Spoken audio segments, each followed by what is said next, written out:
So today we are reading from Śrīmad Bhāgavatam, Canto 4, Chapter 8, Dhruva Maharaja leaves home, text number 11. Šodien mēs lasām Śrīmad Bhāgavatam 4. dziedājuma 11. nodaļas. Dhruva Maharaja atstāja mājas 8. nodaļas 11. pantu. Om Namo Bhagavate Vasudevaya. Om Namo Bhagavate Vasudevaya. Om Namo Bhagavate Vasudevaya.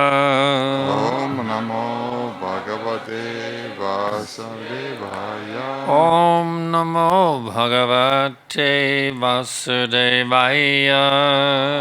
Namo Bhagavate Vasudevaya.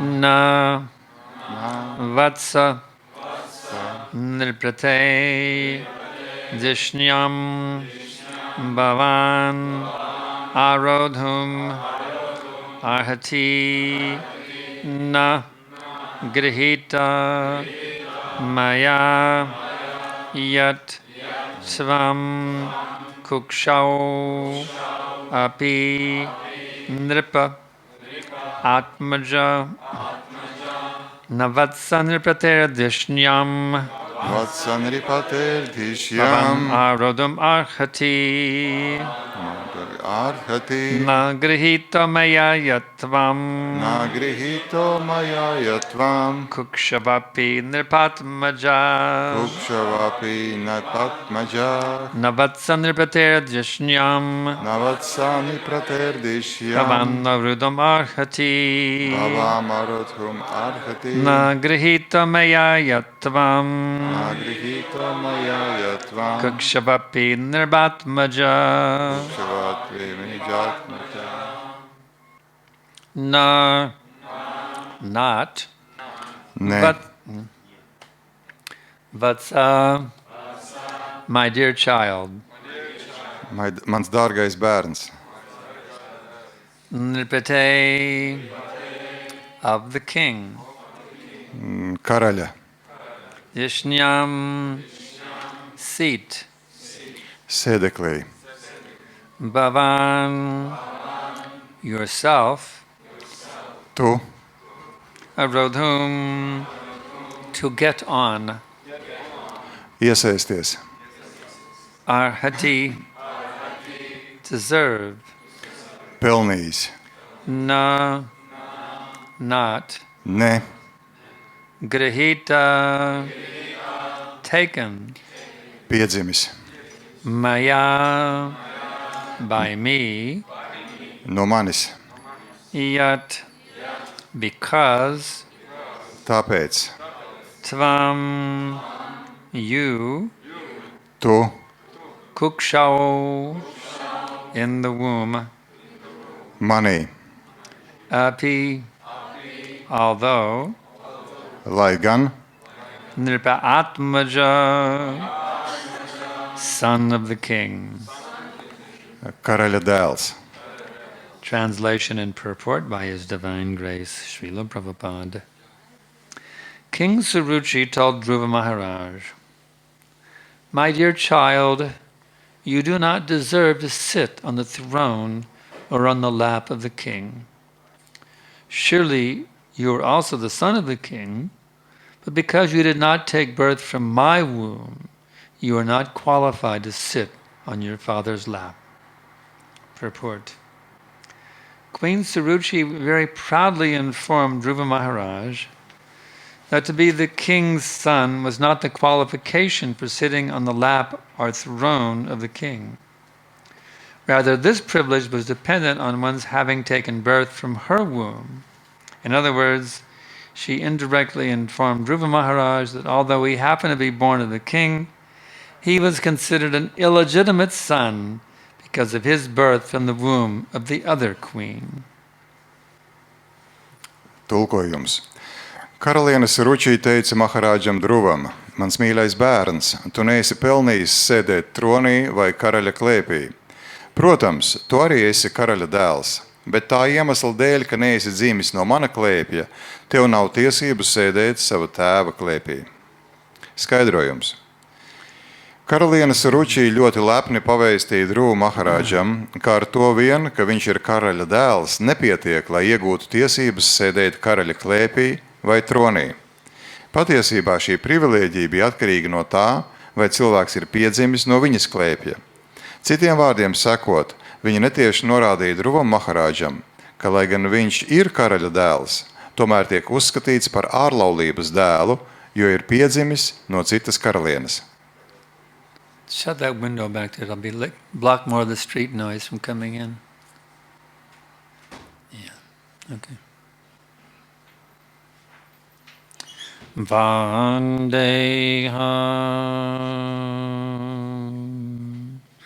Shri Guru Shri Jata Padakamalam Sri Gurun Vaishnavamscha Shri Rupam Sagrajatam Sagana Raghunatan Vitam Dam Sajivam Sadvaitam Savadutam Parijana Saitam Krishna Chaitanya Devam Shri Radha Krishna Padan Sagana Lalita Shri Vishakon Vitamscha Namam Vishnu Padaya Krishna Prestaya Bhutale Śrīmate Bhakti Vedanta Svaminiti Namine Namaste Sarasvate Deve Gauravani Pracharine Nirvishesha Shunyavadi Paschatya Deshatarine. So, here in the example of Queen Suruchi, Šeit ir karalienes Saruči piemērs. we see the classic case of someone who is lording it over. Un šeit mēs redzam tādu klasisku piemēru tam, kā kāds cenšas pārņemt varu. The son of the king, he's entitled to sit on the lap of the king. Karaļa dēlam, viņam ir tiesības sēdēt karaļa klēpī. But she is making some policy that because you're not born from my womb, therefore you're not qualified to sit on the lap of the king. Bet viņi izdod noteikumus, ka tā kā tu neesi piedzimis no manis, tad tev nav tiesības sēdēt karaļa klēpī. Unfortunately, she's getting away with this because she happens to be the most favorite queen. Unfortunately, she is the favorite queen of the king. Jā, diemžēl ir tā, ka viņa ir karaļa iecienīta, karaļa mīļākā karaliene. Therefore, she's able to get away with this nonsense. Un tāpēc viņai arī ar šo te pilnīgi bezjēdzīgo likumu izdodas arī gūt panākums, ieviest to dzīvē. So what is poor Dhruva to do? Un ko gan lai nabaga Dhruva dara? A Brahman would just tolerate. Brahmans vienkārši to pieciestu. But this is not a Brahman. Bet viņš nav brahmans. This is a Kshatriya. Viņš ir kšatrija. They have the desire to rule. Un viņam ir tāda tieksme valdīt. They have the desire for position. Viņam ir vēlme iegūt noteiktu stāvokli sabiedrībā. So this is a great disturbance for Dhruva. Un Druvas gadījumā tas viņam ir tāds liels satraukums. He went to his mother and complained, "My dear mother, the other queen will not let me sit on the lap of the king." Un viņš devās pie savas mātes ar sūdzību. Viņš teica, valdniece neļauj sēdēt man tēva klēpī. So she had to say, "My dear boy, what can I do? Your father loves the other queen more than he loves me." Un ko gan viņi varēja teikt? Viņi teica, tavs tēvs mīl citu karalieni vairāk nekā mani. So what is the Dhruva to do? Yeah. Un ko lai Dhruva dara? She said, what am I to do, my dear mother, you see? Un viņš saka, ko lai gan es daru, dārgo māte? Well, she said, the sages, they go to the forest and they meditate on Vishnu and they achieve their desires. Un viņa saka, ka gudrie dodas uz mežu un viņi meditē uz Višnu un tādā veidā viņi sasniedz savas vēlmes. So a little boy, he said, yes, I will go to the forest. Un mazais puisis nolēma, jā, es došos uz mežu. So he goes to the forest, he undergoes great penances and austerities. Un viņš dodas uz mežu un viņš izcieš ļoti lielas grūtības un askēzes. He stops drinking water. Viņš pārtrauc dzert ūdeni. He stops eating. Viņš pārtrauc ēst. He is so powerful in his austerity, he even stops breathing. Viņš ir tik varens savās askēzēs, ka viņš pat pārstāja elpot. And his tapa is so powerful. Un viņš ir kļūst tik varens. His tapa is so powerful. Viņa askēze ir tik varena. Then when he stops breathing, he's choking the demigods and the higher planets. Un tad, kad viņš pārstāja elpot, tad tas vienkārši satrauc padievus uz augstākajām planētām. So they had to appeal to Lord Vishnu for help. Un viņš vēršās pie Višnu pēc palīdzības. So Lord Vishnu, he comes there in the form of Prishnigarbha. Un tad He comes in the form of Prishnigarbha. Un Lords Višnu nāk Prishnigarbhas formā. So Lord Vishnu actually tests the Dhruva. Un patiesībā viņš pārbauda Dhruvu. He says, my dear boy, what are you doing here in the forest? Viņš saka, dārgo zēnu, ko tu šeit dari mežā? This is not a place for small boys. Why are you in the forest? Tā nav vieta maziem bērniem, ko tu dari mežā? You should go home. Tev jādodās mājās. So Dhruva said, if you're telling me to go home, I'm telling you to go home. Un Dhruva saka, ja tu man saki iet mājās, es tev saku, ej mājās. What is it? No. Narada Muni?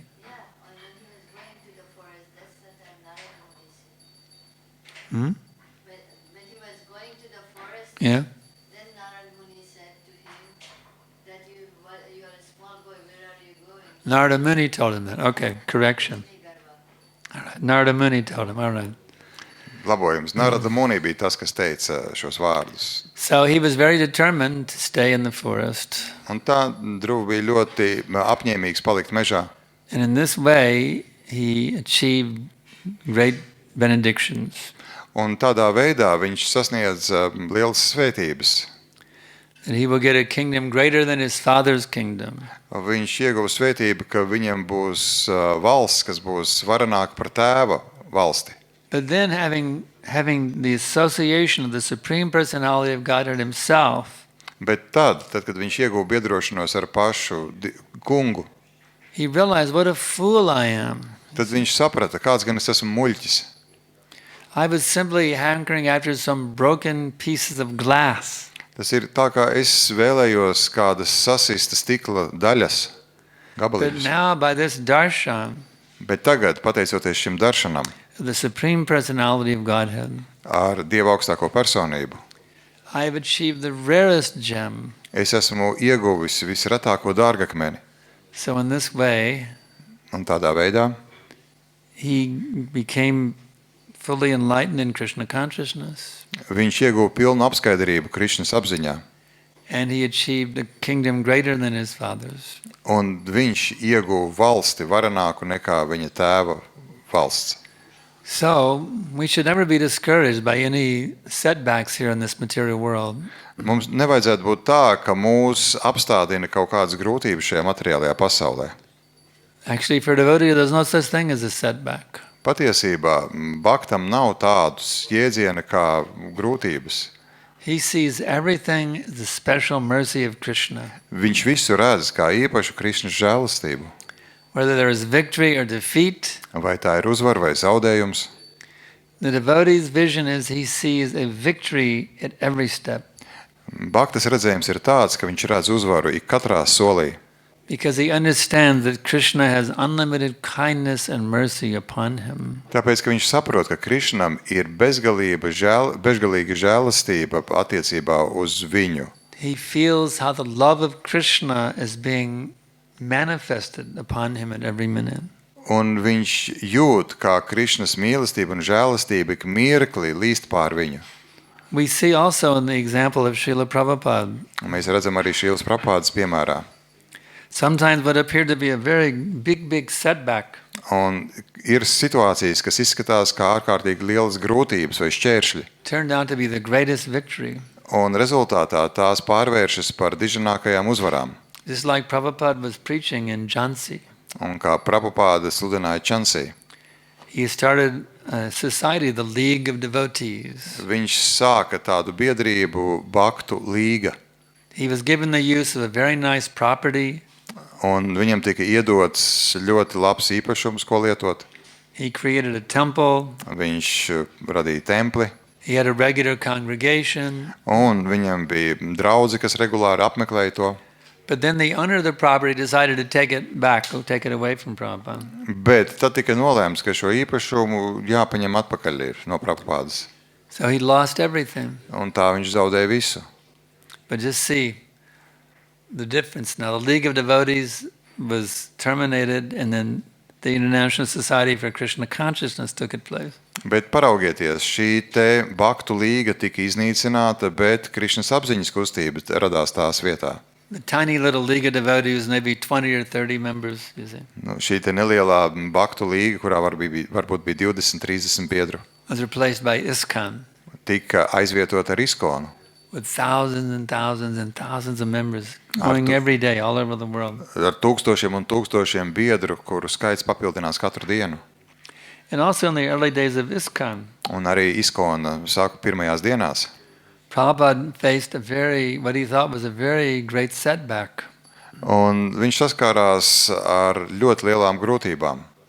After the movement had grown like anything in the U.S., after the movement had grown very big within the U.S., Tad, kad šī te kustība bija attīstījusies par varenu kustību Amerikas Savienotajās valstīs, Prabhupada sent some of his disciples to India. Prabhupāda aizsūtīja dažus no saviem audzēkņiem uz Indiju. But the envious god brothers, they poisoned the minds of these disciples. Taču Šrīlas Prabhupādas skaudīgie garīgie brāļi saindēja šo te Prabhupādas audzēkņu prātus. That how you can call him Prabhupada? Only Bhaktisiddhanta Sarasvati is Prabhupada. Teica, kā gan jūs varat saukt viņu par Prabhupādu, jo tikai Bhaktisiddhanta Sarasvati var saukt ar šajā vārdā. So this subtle poison entered into ISKCON, you see. Un šis smalkā inde tika iešķircināta ISKONā. From the envious god brothers. Un to paveic šie skaudīgie garīgie brāļi. And Prabhupada was seeing various signs of it. Un Seeing various signs of this. Like, Paparādi redzēja, ka tas izpaužās dažādos veidos, dažādas pazīmes tam bija. they would publish a book and they would leave off founder Acharya A.C. Bhaktivedanta Swami Prabhupada. Piemēram, tika izdota grāmata, bet netika minēts uz šīs grāmatas vāka, ka tas ir Acharijas dibinātājs Prabhupāda. Prabhupada was very, very disturbed. Un Prabhupāda tas ļoti satrauca. At that time, there was no GBC body. Un tajā laikā nebija GBC. So he called leading devotees from all over different parts of the world for a meeting in Los Angeles. Un viņš sasauca visus vadošos bhaktas uz sapulci Losandželosā. He called Tamal Krishna Goswami from Europe. No Eiropas tas bija Tamal Krishna Goswami.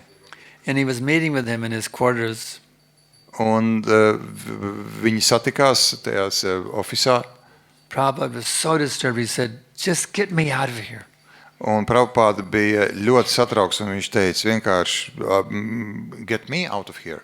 Get me out of here. Jā, viņš saka, es vienkārši ļaujiet man no šejienes aiziet. Tamal Krishna Goswami said, actually it was Tamal Krishna Das Adhikari at the time. Yeah. Un tajā laikā tas bija Tamal Krishna Das Adhikari. He said, well, where do you want to go, Srila Prabhupada? How about Florida?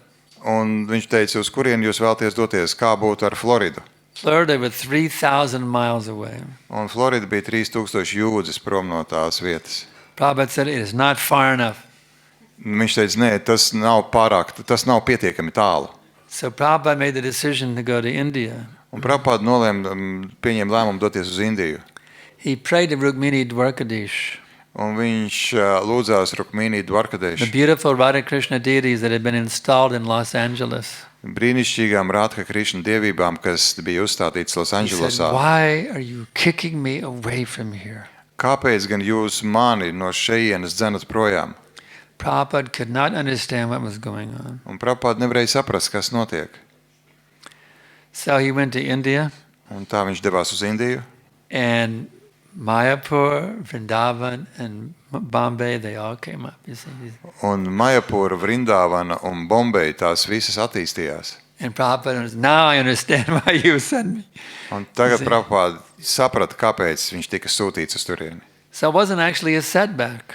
Un patiesībā tas nebija šķērslis vai grūtība. And the devotees gained new faith also in Prabhupada's position as founder acharya and as Prabhupada, you see. Un Bhaktas ieguva jaunu ticību Prabhupādam kā āčārijam dibinātājam. So everything worked out perfectly. It worked out beautifully. Un rezultātā viss izvērsās ļoti pilnīgi un skaisti. So the point is this, we always have faith in the plan of Krishna. Tā būtība ir tāda, ka mums vienmēr ir jātic Krišnas plānam. Even in the most devastating, disturbing, depressing situations, Un pat vissatraucošākajā, nomācošākajā un depresīvākajā situācijā. you'll always come out as the winner. Jūs vienmēr būsiet no tās, jūs izieties no šīs situācijas kā uzvarētājs. Because winning means to connect with Krishna. Jo uzvarēt nozīmē būt saistītam ar Krišnu. Just somehow or other always stay connected with Krishna. Tā vai savādāk, bet vienmēr esiet saiknē ar Krišnu. That will be your success. Un tas kļūs par jūsu panākumiem. In this way you will conquer over the material existence. Un tādā veidā jūs pārvarēsiet materiālo eksistenci. This vast material existence is like an insurmountable ocean. Šī te milzīgā materiālā esamība ir kā nepārvarams okeāns, Impossible to cross over. kuram nav iespējams tikt pāri. But one who takes shelter of the boat of Lord Krishna's lotus feet, Bet tad, kad jūs pieņemat patvērumu pie kunga Krišnas lotuspēdu laivas, this vast insurmountable ocean šis plašais, nepārvaramais okeāns becomes reduced down to the amount of water contained within the hoofprint of a calf. Tas saraujās līdz tādam ūdens izmēram, kas ietilpst teļa pakalu nospiedumā. Samashutaye padlapallavam padam padapmanam punyamasho murare Vavam budir vatsaparang param padam padam padam yadvabatam natesham. It's described in the Śrīmad Bhāgavatam. Un tā tas ir aprakstīts Śrīmad Bhāgavatam. That it becomes reduced down to that much water. Vatsapadam. The amount of vatsa means a calf and padam means a footprint. Tātad tas milzīgais nepārvaramais ūdens daudzums pārvēršas par niecīgu ūdens daudzumu, How big is vatsapadam? The footprint of a calf? Maybe that big, you see. kas ietilpst teliņa pakalu nospiedumā. If you had to cross over an ocean that was that big, would you have any trouble doing that? Un tas būtu, lūk, apmēram tik daudz ūdens, un vai jums būtu problēma tikt pāri šādam ūdens daudzumam? You can easily step over such a small, little, tiny ocean. You see. Jūs tādam mazam okeāniņam viegli pārkāpjat pāri. So that boat of Lord Krishna's lotus feet, Un šī te Krišnas lotuspēdu laiva, that will carry you over all difficulties. tā jūs pārnesīs pāri visām grūtībām. There's no such thing as an insurmountable difficulty for one who has taken shelter of the lotus feet of the Lord. Un tas, kurš ir pieņēmis patvērumu pie kunga lotuspēdām, nepastāv tāds jēdziens kā nepārvaramu grūtību okeāns. Of course, the atheists will say this is just a bunch of hype. Un, protams, ateists teiks, tas ir vienkārši tas ir tikai tādi vārdi. Don't you know there's no such thing as God? Vai tad jūs nezināt, ka nav tāda iedziena kā God Dievs? doesn't exist. Dievs neeksistē. They will argue like that. You see. Un viņi teiktu tādiem vārdiem, argumentētu. Like Nietzsche, he said, God is dead. Un tā kā Nietzsche saka, ka Nietzsche teica, ka Dievs ir miris. But God says Nietzsche is dead. Bet Dievs saka, Nietzsche ir miris. So who wins? Un tad kurš uzvar? Who's dead and who's alive? Kurš tad ir miris un kurš ir dzīvs? Nietzsche is dead and God is living. Filozofs Nīče ir miris. So they may challenge the existence of God. Viņi var izaicināt Dieva eksistenci. Very proudly to claim proclaim their independence from any higher authority. Šo Dieva eksistences jautājumu un pasludināt, ka viņi ir neatkarīgi no kādas augstākas autoritātes. But every one of them must bow down to God. Bet ik viens no viņiem būs spiests noliekties Dievu priekšā. Krishna says, I am all-devouring death. Un Krišnas saka, es esmu visu pārņemošu nāve. So who is it that does not have to bow down to death? Un kurš ir tas, kuram nav jānoliecas nāves priekšā? Everyone must bow down to death. Ik vienam būs jānoliecas nāves priekšā. You may try to defy it, Kāds var mēģināt to noliekt but you will lose your battle. Everyone must bow down to death. vai cīnīties pret to, bet ik viens zaudēs šajā cīņā, un ik vienam būs jānoliecās nāves priekšā. So these atheists are all defeated. Un visi šie te ateisti ir uzvarēti. And those who take shelter of the boat of Lord Krishna's lotus feet, Bet tie, kas ir pieņēmuši kunga Krišnas lotus pēdu patvērumu they achieve deathlessness. Patvērumu kunga Krišnas lotus pēdu laivā, tie sasniedz nemirstību. Immortality. Nemirstību. So I can ask who has questions. Any question? Es jautāju, vai kādam ir kādi jautājumi.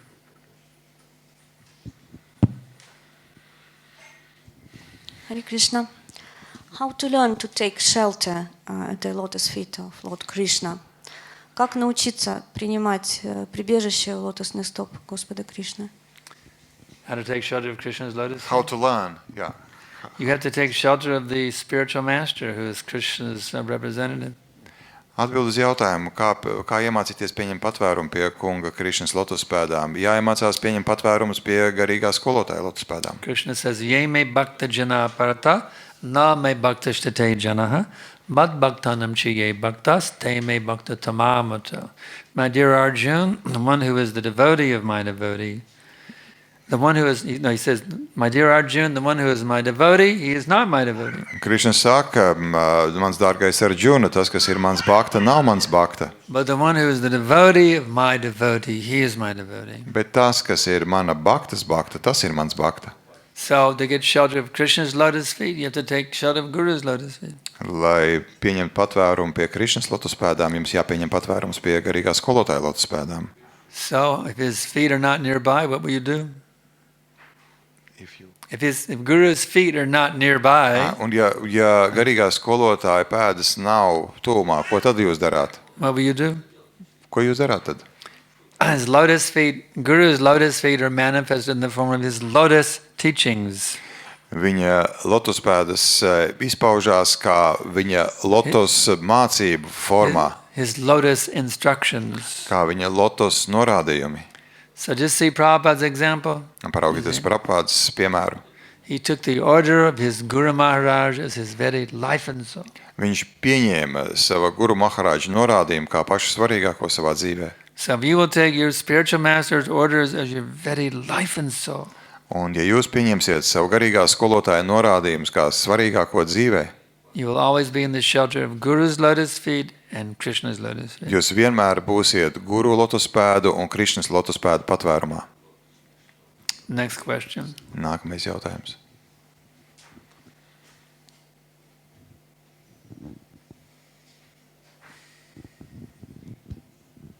Hare Krishna, thank you.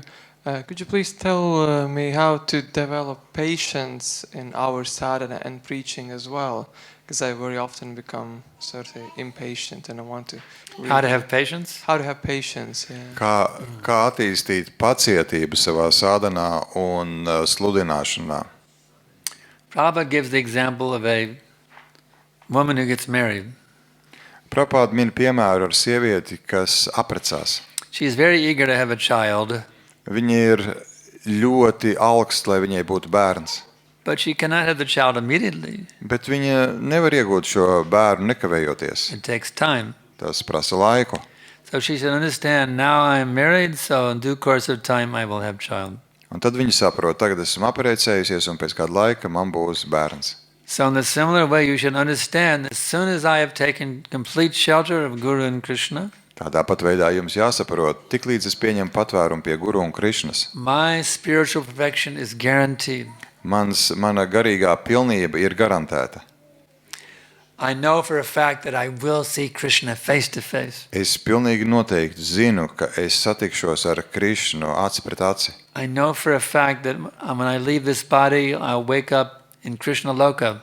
Un es zinu, ka tad, kad es atstāšu šo ķermeni, es pamodīšos Krišna lokā. But I have to wait. Bet man ir jāgaida. It's not like that. Tas nav tā. If you want to see the sunrise, Ja vēlaties redzēt saules lēktu, you go out at 3 o'clock in the morning thinking, I would like to see the sunrise in this beautiful spring morning. un tad jūs iziet 3 naktī ārā un sakat, es gribu redzēt saules lēktu 3 no rīta. Do you get to see the sunrise immediately? Vai tad jūs redzēsiet saulēku nekavējoties? It just goes over the horizon? Uzreiz momentā uzlec saule? No. Nē. First, it's a little lighter. You don't see the sun in the beginning. It becomes a little more light, though, in the atmosphere. Sākotnēji jūs neredzat sauli, jūs redzat, kā pamala kļūst gaišāka. And then gradually, a little tiny sliver of the sun peeks Un up over the horizon. Tad pēkšņi parādās maza saules strīpiņa. So you have to take Krishna consciousness like waiting for the sunrise. Un jums jātiecās pret Krišnas apziņu kā pret saulēkta gaidīšanu. So where will the Krishna sun rise? Un kad gan Krišnas saule uzliekas? It will arise within your heart. Un kur viņa uzliekas? Tā uzliekas jūsu sirdī. You have to patiently go on chanting. Jums ir pacietīgi jāturpina skandēt svētais vārds. Hare Krishna, Krishna Krishna, Hare Hare. Hare Rama, Rama Rama, Hare Hare. Knowing for certain that day will come when Krishna becomes fully manifested to me. Un es esmu pārliecināts, ka tā diena pienāks, kad Krišna pilnībā taps man atklāsies man pilnībā. And the same thing with your preaching as well. Un tas pats attiecībā uz jūsu sludināšanu. To whatever extent you have realized Krishna, to that extent you will be potent for giving Krishna to others. Tik tālu, cik jūs pats esat apjēdzis Krišnu, tik tālu jūs to varat sniegt citiem. So just as it takes time to have your own realization, it takes time to be able to create a spiritual revolution around you. Tāpat kā tas prasa laiku, lai jūs apjēgtu, tāpat arī tas prasa laiku, lai jūs apkārt sev spētu īstenot garīgu revolūciju. But if you stick with this process, it will happen. Bet ja jūs turēsieties pie šī procesa, tas notiks. You will become awakened in Krishna consciousness. Jūsu Krišnas apziņa taps apmodināta. And you'll become powerful for giving Krishna to others. Un jūs iegūsiet spēku sniegt Krišnu citiem. Next question. Nākamais jautājums.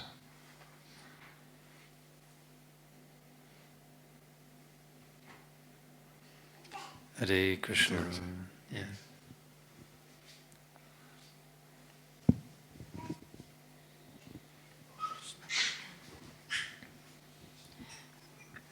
How to understand that in your practice you take a step back and how to move forward again?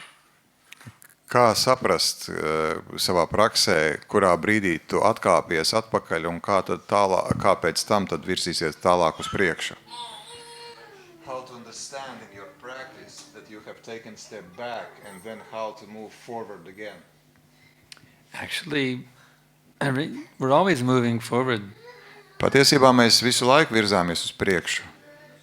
If you're steadily chanting 16 rounds and following the 4 regulative principles, you're always moving forward. Ja jūs regulāri atkārtojat 16 apuļus un ievērojat regulējušos principus, tad jūs nepārtraukti virzāties uz priekšu. Just because you're experiencing some difficulty doesn't mean you're moving backwards spiritually. Tas, ka jums ir kādas grūtības, jūs izjūtat, nenozīmē, ka jūs garīgajā ziņā virzāties atpakaļ. Don't judge by the externals. Nelemiet atkarībā no ārējiem apstākļiem. Your progress in Krishna consciousness is measured by how much faith you develop in the holy name, how much faith you develop in the spiritual master. Jūsu progress Krišnas apziņā ir atkarīgs no tā, kā attīstās jūsu ticība savam garīgajam skolotājam un garīgajam vārdam. So in this way, you should always be moving forward. Un tādā veidā jums vienmēr ir jāvirzās uz priekšu. Setback means you stop chanting, you break the regulative principles. That's setback. Un solis atpakaļ, tas ir jūs pārtraucat skandēt svēto vārdu, pārtraucat ievērot regulējušos principus. Like Prabhupada faced what appeared to be a setback at Jhansi and also in Los Angeles, but it wasn't really a setback. Un tas tā kā varētu uzskatīt, ka tas, ko Prabhupada pārdzīvoja Jhansi vai Losandželosā, varētu tapt uzskatīts kā solis atpakaļ, bet tas tā nebija. So we have to have faith that Krishna is, as long as I'm taking shelter of Krishna's name and following these principles, that Krishna's protection is always there. He says, I preserve what they have and I carry what they lack. Un mums ir jābūt ticībai, ka tik ilgi, kamēr es skandēju svēto vārdu un sekoju regulējušiem principiem, tik ilgi es esmu aizsargāts, jo Krišna saka, es saglabāju to, kas tev ir un dod to, kas tev trūkst. So just keep your faith in Krishna and there will be no setbacks. Un tad uzturiet ticību Krišnam un nebūs nekāda soļa atpakaļ. Although they may appear to be setbacks. Lai gan tie var izskatīties That is simply your lack of spiritual vision, that's all. kā soļa atpakaļ, bet tas ir vienkārši tāpēc, ka jums trūkst garīgais redzējums. That's why we have to read the books. Un tāpēc mums ir jālasa grāmatas, We have to hear from Guru. mums ir jāklausās guru, We have to hear from senior Vaishnavas. mums jāklausās ir vecākie vaišnavi, In this way we can keep the vision, the transcendental vision, un tādā veidā mēs varam uzturēt sevi un and attīstīt not sevi become morose or depressed. šo te pārpasaulīgo redzējumu un neieslīgt depresijā. Next question. Nākamais jautājums.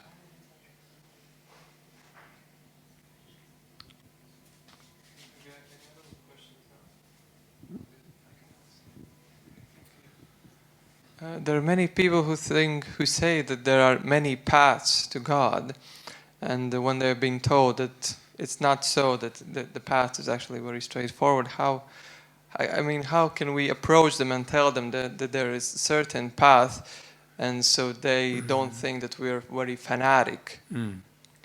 Kā uzrunāt tos cilvēkus, kas uzskata, ka ir daudzi ceļi pie Dieva, un mēs, kas apgalvojam, ka ir viens taisnākais ceļš, esam fanātiķi? So, there appears to be many paths. Tā izskatās, ka ir vairāk daudz ceļi. Christianity, Judaism, this thing, that thing, Islam. There appears to be many paths. Kristietība, judaisms, islāms un tā tālāk. But this is actually a material vision. Bet tas ir materiāls redzējums. How many suns are there in the sky? Cik daudz sauļu ir debesīs? Now there's many different names for the sun. Bet ir daudz dažādu vārdi We saulē. can say sun in English, or el sol in Spanish, or Surya in Hindi, and similarly in Latvian there's a name. There's so many names for the sun. Katrā valodā ir vārds, kurā mēs saucam sauli. But how many suns are there? Bet cik daudz sauļu Only ir one debesīs? Tikai Is viena. it fanatical to say there's only one sun? Vai tas ir fanātisms teikt, ka ir tikai viena saule? Now if I say, what's your word for the sun in Latvian? Saule. Sale? Saule. Saule. Sale. If I say Sale is the only name for that thing up there. Ja es teiktu, ka saule ir vienīgais vārds, ar kur apzīmēt lūk That to is spīdekli. fanaticism. You see. Sale is the only name for that globe up there in this. Tas ir vienīgais vārds. Tad tas būtu fanātisms. That's fanaticism.